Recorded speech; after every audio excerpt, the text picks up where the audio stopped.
I already know this is going to be challenging. So this is the bottom of the 29 gallon. And as you can see, there's a bunch of snails and there's a bunch of shrimp. But there's also a bunch of baby catfish. Orange Venezuelan Corys catfish. Try to find one. But I can't. There's one swimming, but if I can get him in the frame, there's one. No, that's a shrimp. Oh, for God's sake. They're in here. There's one. I put some baby brine shrimp in there, and they just love it. Look at there's another one. Look at those orange bellies. They're doing good. I feed them twice a day. Feed them in the morning. They're growing pretty well. As you can see, the fry don't predate on them. They're all over the place. There's another little guy. That's what you want to see. See them orange bellies? You want to see the orange bellies. That's not their coloration. That's the baby brine shrimp. And they're all over the place. Let's see. Shrimp too. They're harder to find than the shrimp. There's a lot of shrimp. There's one over there. There's a couple in the current. There's pretty good current in the tank, but they could easily get out of it. I think they like being in it sometimes. But there's another. I don't know how many there are. There's a bunch. You won't see them unless they're moving. They're so small. But they're a lot bigger than what they were. They're 4 times the size when they hatched, at least. Snails. You know, it's good to have the snails and the shrimp because I feed pretty heavy. Look at that big orange belly on him. That's a pretty good shot of him. He's way on the other side of the tank.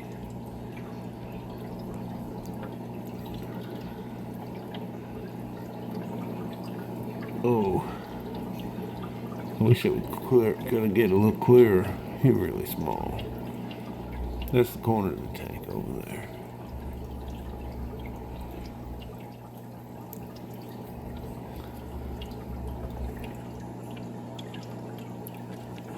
The shrimp are all over the place. The shrimp like the brine shrimp as much as the fry do. And the snails, that will explode. See, now here's the thing. If I get too many snails, how do you get them out? Uh-huh. Oh, there's some more. They're hard to get out. How you gonna get them out? There's 3 of them right there. Oh, 4. The little shrimp scare them. They scare the shrimp. It goes on and on. The shrimp are all over the place. There's all kinds of junk in there for the babies to eat, to fry. I probably tell you the truth. I mean, if I didn't feed them, I think they'd find food in there. There's lots of baby shrimp. They're so tiny, the baby shrimp. I don't know if they'd be able to feed on them, but there's all kinds of stuff for them. Plants. They probably eat the algae.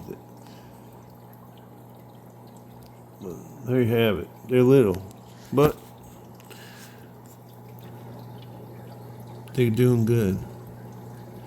Now, I pulled a whole other batch out of the tank today. I don't know why they decided to breed again, because they didn't breed for the last 3-4 days at all, the Corys cats.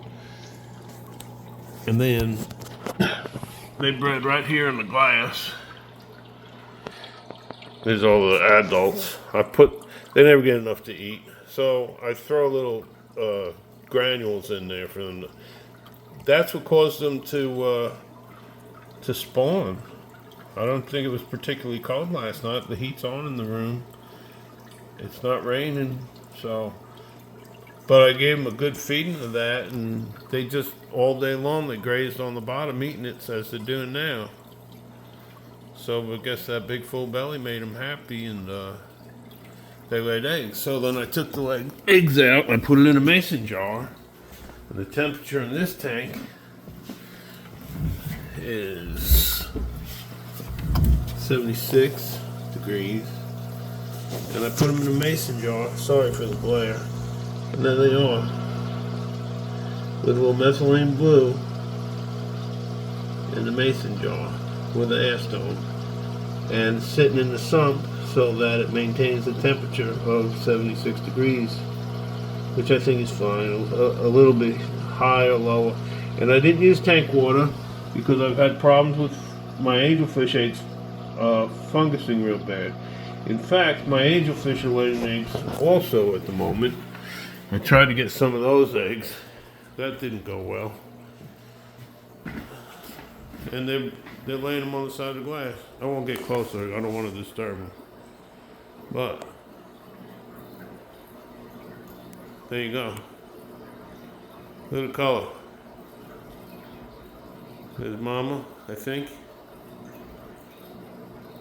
There's Papa.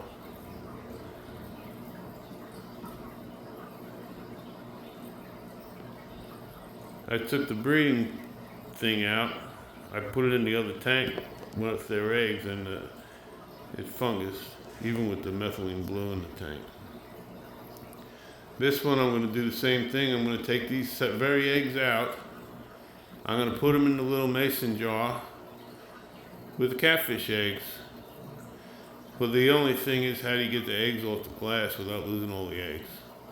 So I'm going to let them finish, and then I'm going to, I don't know. I tried before to get some. It didn't go well. The eggs aren't as sticky as a Corys egg. I tried the razor blade method, and they didn't stick to the razor blade. They just floated away. And I think Mama went crazy collecting them all and putting them back on the glass. So I'm just, like I said, I'm going to wait till they're done, and then I'm going to try and collect the eggs somehow or other. I'll probably turn off the water, you know, the pumps. And if I turn the water off, I'm going to take those eggs, put it in the mason jar. You know what? Maybe I should make their own mason jar. How about that? And just set it beside the other one. Because I've got another air stone in there. And to be honest with you, for the tanks I have in a 125-gallon tank, 30-gallon, I really don't need an air stone in the tank. It gets plenty of air. But it just helps, I think. So there you have it. It's an exciting morning. Enjoy your day. Keep you posted. And incidentally, it's been, I think those fish, the baby fish, they're 2 weeks old, the catfish, Corys cats. They're 2 weeks old. So that's pretty good size for 2 weeks, I think. They're, like I said, four times the size when they were born at least. Let's hope they don't eat the new fry I'm going to put in there in about 3-4 days. Have a good day. Don't forget to like, subscribe, and tell your friend. And so on. Thank you for watching.